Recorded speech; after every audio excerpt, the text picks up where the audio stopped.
বিসমিল্লাহির রহমানির রহিম। ঈদ মোবারক। প্রিয় দেশবাসী, আসসালামু আলাইকুম।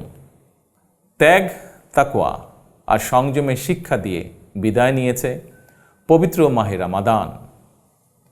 মাসব্যাপী সিয়াম সাধনার পর মুসলিম উম্মার বিশ্বজনীন ঐক্য, সংহতি, সহমর্মিতা এবং অনাবিল আনন্দের বার্তা নিয়ে এলো পবিত্র ঈদ উল ফিতর। প্রতিটি ঘরে, প্রতিটি পরিবারে ঈদ আনন্দ পৌঁছে যাক সকলের তরে। আসুন আমরা রমাদানের আদর্শে উদ্বুদ্ধ হয়ে একে অপরের সঙ্গে পবিত্র ঈদ আনন্দ ভাগাভাগি করে নেই। ঈদ উল ফিতর উপলক্ষে আমি প্রিয় দেশবাসীকে জানাই পবিত্র ঈদ উল ফিতরের শুভেচ্ছা। বাংলাদেশ সহ বিশ্ব মুসলিম উম্মার প্রতি জানাই আন্তরিক অভিনন্দন ও মোবারকবাদ। ঈদ মোবারক। আল্লাহ হাফেজ।